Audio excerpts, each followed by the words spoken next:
Streamed live on Twitch at Lord Brandon 10. What's up, YouTube? Welcome back to another Destiny Rising video, and today we're going to be reviewing the Oversoul's verdict here in Destiny Rising. Now, before we get into this, I do want to apologize for not posting in about 5 days. I've been busy over on the Twitch channel helping out the Destiny Rising community with Crota contest clears, getting them emblems and all that other good stuff. So if you're needing any help with Calamity or Crota, make sure to go check the pinned comment down in the comment section for the link to our Discord, so that way you get notified when I go live, or just go to my Twitch channel, link in the description, follow me, turn on notifications. But with that being said, yes, today we have the Oversoul's verdict. Now, as most of you know, in Destiny 1 and 2, we had a gun called Oversoul's Edict that was introduced in both Destiny 1 and recasted in Destiny 2. And now today, essentially, we have Oversoul's verdict. I'm not sure why the name changed. So technically it is new, but it is Oversoul Edict. And as always, we're going to cover the traits and perks. We're going to go over possible combinations that you can throw together and what I believe to be the absolute god roll. And then we're going to go do some legacy testing, because I actually kind of like doing the legacy when I was on the test server. So with that being said, yes, I have the new origin traits that are on all of the Crota weapons, and it states that using this weapons to break a target's element shield or a light bearer shield reloads it with 20% of its magazine capacity. And then I have Fraternity on this particular roll, and as always, this weapon deals 28% damage when all fire team members are alive. Keep in mind this also procs when you're solo, so that's just a free 28% damage increase. And then I have Hyperemia, which states final blows grant 20% damage bonus for 10 seconds, stacks 5 times, additionally reaching 3 and 5 stacks refills the magazine. Now, I personally believe that this is the god roll for this pulse rifle.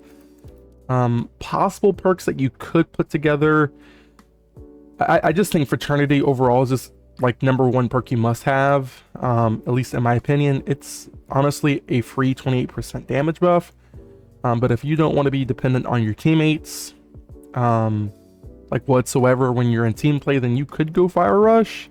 But I really don't think the rate of fire is really that important, because it's already got a really high rate of fire as it is. So either Fraternity or Trinkladair, but I'm really leaning more towards Fraternity on the pulse, at least for my opinion, on the god roll. Another perk that you can put together if you don't want to go for Hyperemia would be Glutton. Final blows made with this weapon granted 2.5% damage bonus, stacks 15 times. This effect lasts until the current stage is cleared. That would be another possibility, but I just feel like Glutton is just the dumbed down version of Hyperemia. If you're going to be going for final blows and getting increased damage after, you know, whatever final blows you're doing, whatever the percentages are, you might as well just go with Hyperemia, get the 16%, and that's going to stack 6 times for 10 seconds. At least that is just in my opinion. Eager Aspirant, it's always good, but you can't be firing it, and so that just kind of defeats the purpose of the stacking damage bonus on it. So you might as well just kill something like a little thrall, get the 16%. At a tier 5, that goes up to 20%, 10 seconds. Of course, you get the reloads. So yeah, that's what I believe to be the god roll. Let's go ahead and throw us into a legacy, and let's try this pulse out. All right, so we're in legacy. Let's go ahead and try this out. Now, I'm gonna be honest, guys. I think this pulse rifle is really, oh my god, this thing's actually really not that bad. I think this pulse rifle is really, I don't want to say slept on, but I don't think it's as noticed as it should be. The reason being is because it is void. Now, the first initial thing that I like about it is that I have the ability to run this with Gallows.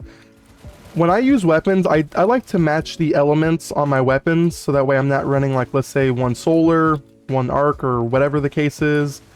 I like to be able to run the same element on both weapons, and I think running this on the Stella with a Void is going to be great.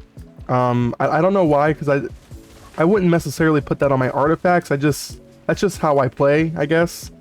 And so having that Void aspect is really cool. Like, even if I was running this on Caber, the 4-star version, and I just for whatever reason wanted to put Void on my artifacts to sub for both these weapons, that would be huge because I can run Oversoul and Gallows at the same time and get the increased damage. But first initial thoughts, I love it. I love the rate of fire on this pulse. Feels really nice to shoot. Has a good rate of fire. I feel like this would be really, really good and high-end content or end-game content such as Calamity. But yeah, this thing's it's actually really nice. I like it. Pulse rifle's really good. Legacy, we're hitting for just under level because I don't have it leveled up right now. We're hitting for about, what was that, 15k non-crit? Yeah, it's not bad. Kind of liking it. And then I can pair this with the Gallows as well, which is also Void. Oh yeah, this is pretty cool. I like this combo. I actually kind of like this combo on a Stella. It's really cool. It's got a really nice rate of fire. That's why I didn't think you really needed it. I don't think you really need Fire Rush for this because it's already got a nice rate of fire. You don't really need the increased rate of fire from Fire Rush. I mean, I don't know. I guess it's personal preference, but I just don't really feel like you need it. It's got good range. And then let's try the Void Shield perk for the origin trait. So if I shoot a couple rounds, break the shield, as you guys can see, it did refill, which is nice. So yeah, that's the Oversoul's verdict here in Destiny Rising, guys. Like I said, I'm not sure why they went with the name change, but they did. So Oversoul's verdict, 10 out of 10. Definitely would recommend getting this for your Estella and or Caber. You can really see these being a really good roll on Caber with the 4-star version. Of course, a really good roll on Estella as well, paired with the Gallows. I can't wait to fully build this thing up and put it in some of my in-game play. But as always, if you guys like this video, please make sure to like, comment, subscribe. Even if you want to see some of the other Crota weapons and get those reviews out, we have the Song of Ur-Ute and the Swordbreaker. If you want to show me some love, we'll get those videos out as quick as possible. Until then, guys, I'll see you in the next Destiny Rising video. Peace out, Girl Scouts. Bye!